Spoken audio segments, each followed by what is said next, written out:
Saboreando o Coração da Criança, hoje o capítulo 3, o desenvolvimento do seu filho, orientação em direção a Deus. Quando eu era um estudante universitário, tive minha primeira experiência na prática de velejar. Recordo-me de minha surpresa ao saber que a direção da embarcação não era orientada pelo vento, mas pela posição da vela. Em um sentido, a orientação voltada para Deus é como o posicionamento da vela de navegação da vida de uma criança, sem importar quais sejam as influências da vida. É a direção da criança voltada para Deus que determina sua reação, aquelas influências formativas. E aqui eu diria que é a nossa também, né? Conforme a gente está com o nosso coração voltado para Deus, é assim que a gente vai, com certeza vai estar determinando, né, a nossa reação frente a qualquer circunstância, situação. Verdade. Provérbios 9, 7 a 10 contrasta a reação do homem zombador e do sábio quanto à repreensão e à instrução. O que repreende o escarnecedor traz afronta sobre si, e o que censura o perverso a si mesmo se injuria. Não repreendas o escarnecedor para que te não aborreça. Repreende o sábio, e ele te amará. Dá instrução ao sábio, e ele se fará mais sábio ainda. Ensina o justo, e ele crescerá em prudência. O temor do Senhor é o princípio da sabedoria, e o conhecimento do santo é prudência. O versículo 10 nos ajuda a ver o que finalmente determina se uma criança responde como um homem zombador ou como um sábio. É o temor do Senhor que torna alguém sábio, e é essa sabedoria que determina como ele responde à correção. É interessante aqui, o temor do Senhor. O que é o temor do Senhor? É um respeito profundo, é a consciência de não desagradá-lo, de respeitar os seus princípios, aquilo que ele deixou para nós, a sua presença. Não é ter medo de Deus, não. Temor é reverência a Ele. E isso precisa ser ensinado à criança, através da nossa vida e, claro, usando as palavras. Orientação em direção a Deus. O quadro abaixo representa uma criança como um ser de aliança, um ser religioso. Uso essa expressão para lembrar-nos de que todos os seres humanos têm uma orientação em direção a Deus. Todos são essencialmente religiosos. As crianças são adoradoras ou adoram a Jeová ou os ídolos. Elas não são neutras. Seus filhos filtram as experiências da vida através de uma peneira religiosa que lhes serve de referência. Eu gosto muito de usar essa expressão da peneirinha, que é a palavra de Deus, né? Então, que ela seja essa peneirinha. E para ela ser nessa peneira, assim, dentro da criança, é preciso que ela seja inculcada, né, no coração dela. Amém. Romanos 1, 18 e 19 diz assim: a ira de Deus se revela do céu contra toda impiedade e perversão dos homens, que detêm a verdade pela injustiça. Porquanto o que de Deus se pode conhecer é manifesto entre eles, porque Deus lhes manifestou. Todos os homens têm a revelação clara de Deus sobre a verdade, mas os pervertidos suprimem essa verdade por sua impiedade. Eles recusam-se a reconhecer e a se submeter às coisas que Deus tornou óbvias. Paulo prossegue dizendo que, apesar de conhecerem a Deus, não o glorificam, porém tornam-se fúteis em seu pensar e, eventualmente, adoram os ídolos. Na linguagem de Romanos 1, seus filhos ou reagem a Deus pela fé, ou suprimem a verdade pela injustiça. Se correspondem a Deus pela fé, encontram realização em conhecê-lo e servi-lo. Se suprimem a verdade pela injustiça, adoram e servem a criação em vez de ao Criador. Este é o sentido em que uso o termo orientação em direção a Deus. 2 caminhos a escolher. O segmento esquerdo superior do quadro mostra uma pessoa que é um adorador do único Deus verdadeiro. A seta apontada em direção a Deus indica a orientação do seu coração. Essa pessoa quer conhecer e servir a Deus cada vez mais. A seta apontada a partir de Deus indica que ele inicia e sustenta ativamente a atuação deste seu filho. A divisão esquerda inferior mostra uma pessoa envolvida em idolatria. Ela curva-se diante de coisas que não são de Deus e não podem satisfazer. Olha só, interessante. Para ser preciso, uma criança pode não estar consciente de seu compromisso religioso, mas ela nunca é neutra. Feita à imagem de Deus, ela é criada como uma orientação à adoração. Mesmo sendo uma criança pequena, estará adorando e servindo a Deus ou os ídolos. Davi nos lembra disso no Salmo 58:3. Desviam-se os ímpios desde a sua concepção. Nascem e já se desencaminham, proferindo mentiras. As palavras do Salmo 51:5 são ainda mais conhecidas. Eu nasci na iniquidade e em pecado me concebeu minha mãe. Estes versículos são muito instrutivos. Mesmo uma criança no ventre ou uma recém-nascida é obstinada e pecadora. Aprendemos que o homem se torna um pecador porque ele é um pecador.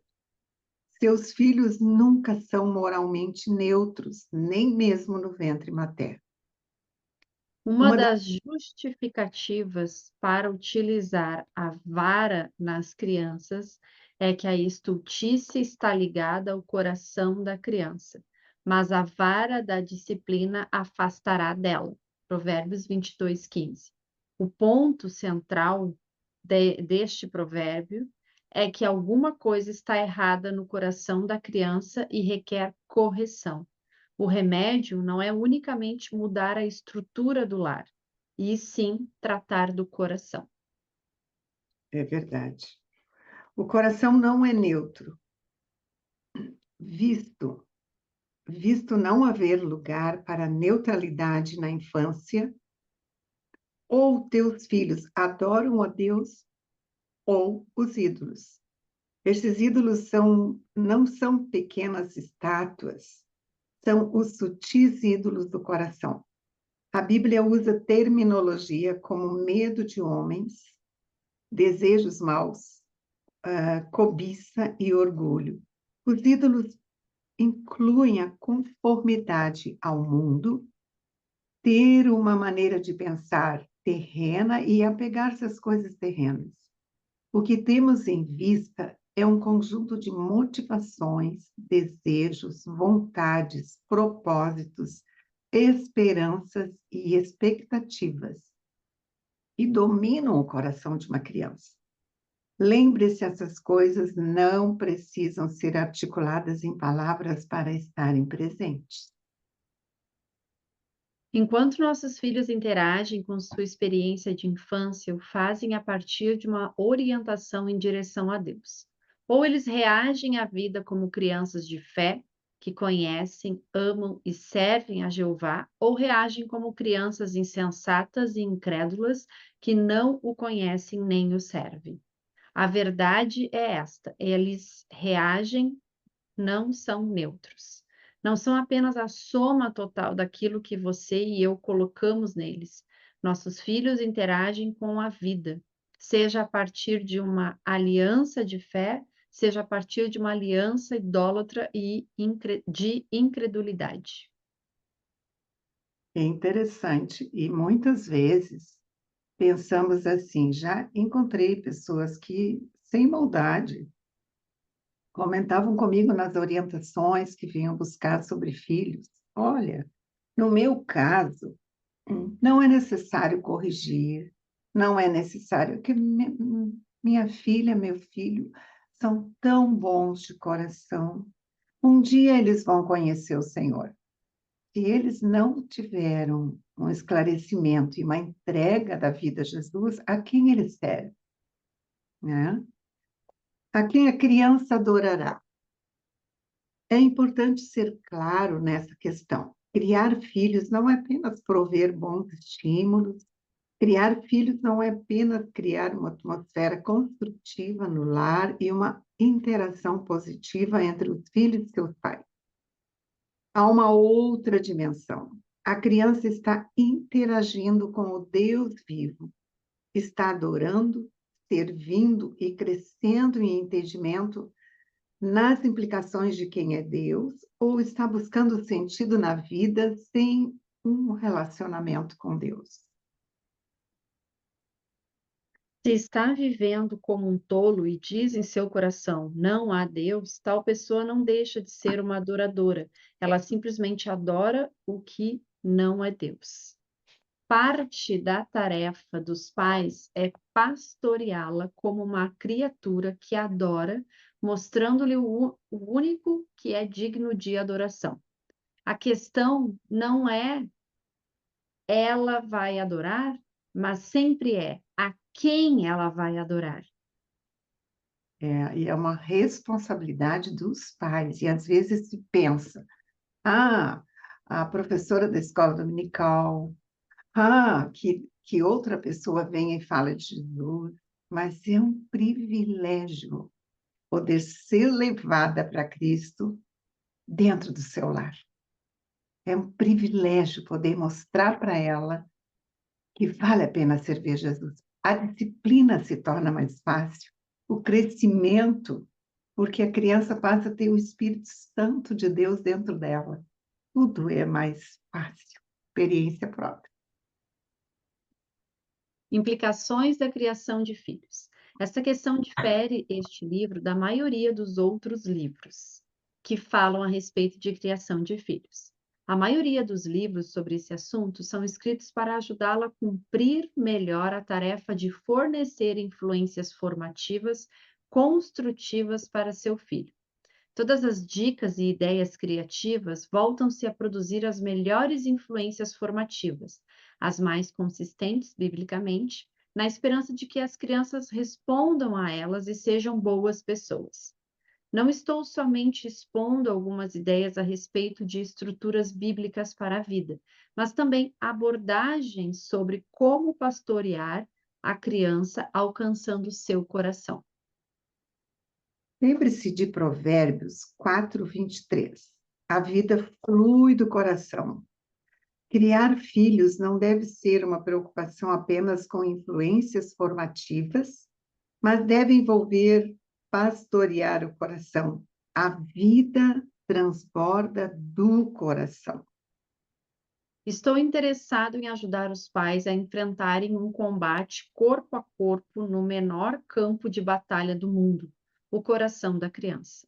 Você precisa envolver seus filhos como criaturas feitas à imagem de Deus. Eles só podem encontrar plena realização e felicidade ao conhecerem e servirem o Deus vivo.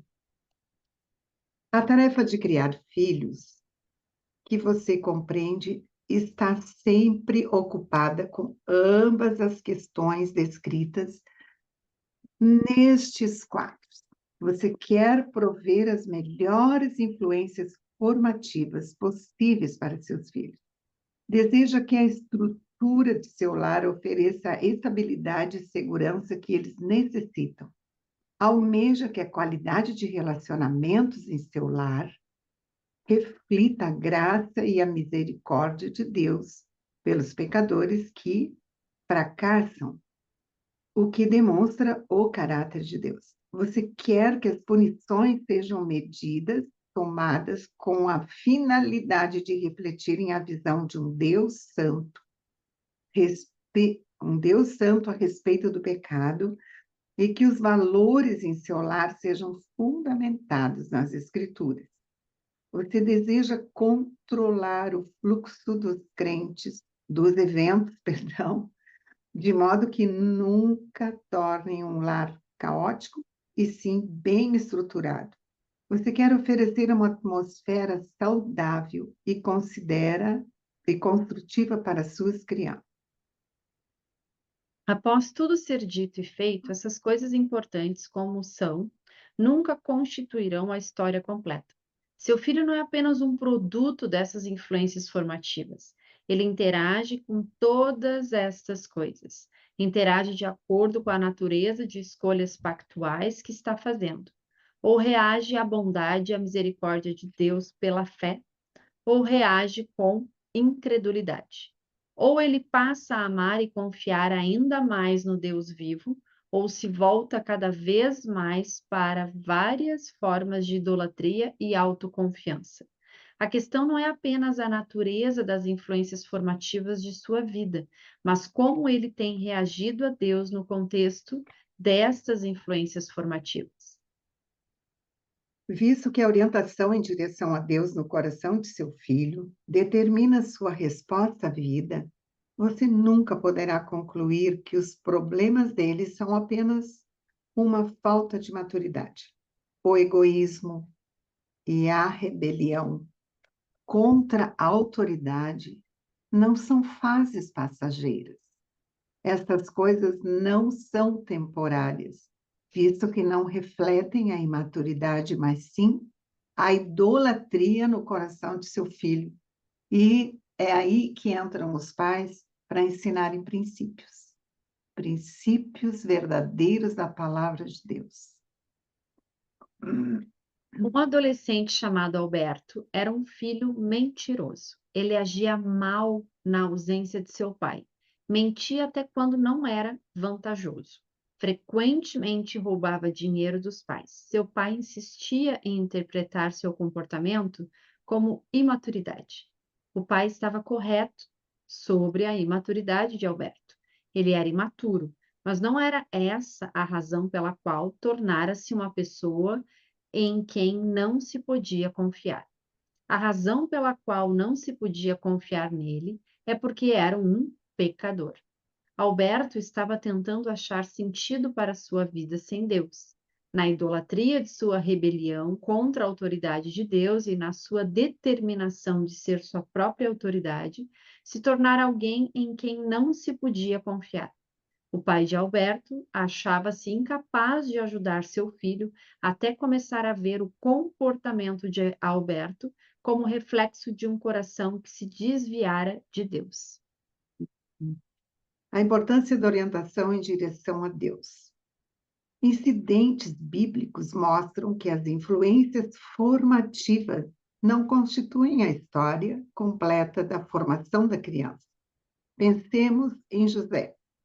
A sua experiência de infância foi longe do ideal.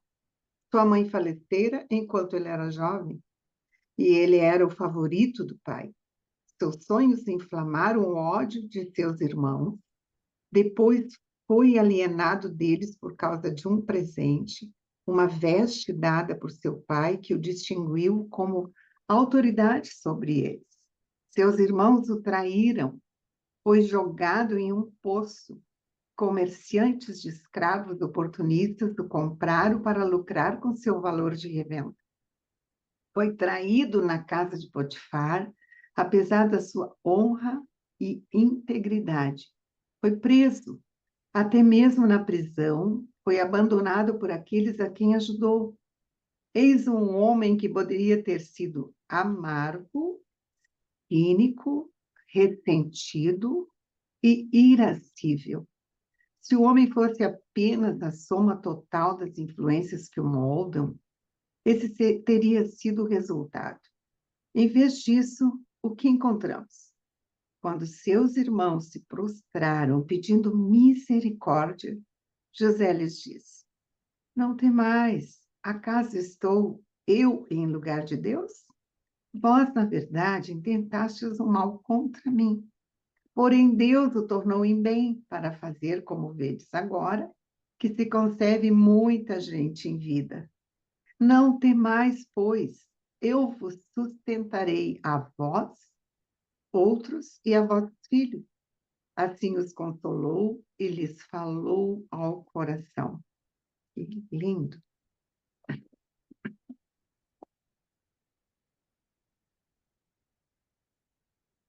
Como explicamos a reação de José? Em meio a influências formativas difíceis, ele entregou-se a Deus, que o transformou em um homem que reagia a partir de um relacionamento vivo com Deus. José amava a Deus e encontrou sua orientação, não nas influências formativas de sua vida, mas no amor infalível e nas misericórdias da aliança com Deus. E a serva da mulher de Naamã, soldados inimigos a arrancaram de seu lar e a tornaram uma serva do soldado arameu. Ela era parte de um espólio de guerra. As influências formativas em sua vida ficaram longe de ser ideais. Entretanto, ela era fiel a Jeová. Quando seu dono precisou de cura, esta jovem conhecia o poder de Deus e sabia onde encontrar o profeta em Israel. O rei de Israel não conhecia o profeta, nem possuía uma profunda fé no poder de Deus. O rei enfrentou a emergência com temor e incredulidade. Ver 2 Reis 5, 6 e 7. Porque aquela menina agiu de modo diferente? É óbvio. Há mais do que influências formativas moldando o caráter de uma pessoa. Eis uma menina em quem foi incutida uma fé em Jeová, a qual ela guardou, apesar das difíceis circunstâncias em que foi criada. Que lindo. Resumo. Resumindo, existem dois critérios que orientam a formação do tipo de pessoas que seus filhos se tornarão: as influências formativas da vida, sua orientação em direção a Deus. Portanto, a criação de filhos deve se dirigir a ambas estas questões. Preocupe-se em como estruturar as influências formativas da vida sob seu controle. Muitas circunstâncias estão além de nosso controle, como, por exemplo, a morte. Em segundo lugar, pastoreie ativamente o coração de seus filhos, dando-lhes orientação em direção a Deus. Em tudo isto, você precisa orar, pedindo que Deus trabalhe em e ao redor de seus esforços e das reações de seus filhos, a fim de torná-los pessoas que conheçam e honrem a Deus. As figuras 2 e 3 e os respectivos textos neste capítulo visam fornecer direção e orientação na medida em que você, pai ou mãe, procura entender sua tarefa, juntamente com sua preocupação com as influências formativas bíblicas. Você precisa pastorear os corações de seus filhos em direção ao conhecimento e ao serviço de Deus. No próximo capítulo, examinaremos as questões fundamentais a respeito da criação de filhos. Qual o significado dos pais funcionarem como agentes de Deus? Qual é a natureza de sua tarefa? Qual é a função da disciplina e da correção? A aplicação prática. Você tende a ser determinista no modo como vê a criação de filhos? Você é capaz de perceber que seus filhos são reagentes ativos nas influências formativas em suas vidas? Como você os vê reagir? O que você pensa sobre a orientação de seus filhos em direção a Deus? Suas vidas e reações são organizadas em torno de Deus como Pai, Pastor, Senhor, Soberano e Rei? Ou você os vê vivendo por algum tipo de prazer, aprovação, aceitação ou algum falso Deus? Como você pode criar maneiras agradáveis e atraentes de contestar a idolatria que pode ser identificada no coração de seus filhos? Como você pode focalizar sua correção com mais profundidade no sentido de orientar em direção a Deus? Como você pode ajudar seu filho a ver que ele está investindo em coisas que não podem satisfazê-lo? Se você vê, a gente percebe aqui que é preciso se envolver com a vida do filho. Assim como a palavra de Deus diz, ao acordar, ao caminhar, ao sentar, ao deitar. O tempo todo com os olhos fixos nele, aproveitando cada oportunidade, cada circunstância para trazê-lo para perto de Deus e mostrando a ele qual a maneira certa de agir, de reagir em cada situação que Deus permite na vidinha deles. Você e seu cônjuge separam tempo para orar a Deus a fim de que ele se revele aos seus filhos? Afinal, Deus é poderoso para fazer qualquer obra nos corações deles. Amém. Amém. E nos nossos também, né? Amém. Amém. A começar, né, por nós. Amém. Muito bem, semana que vem vamos para Você está no comando, capítulo 4. Amém. Então,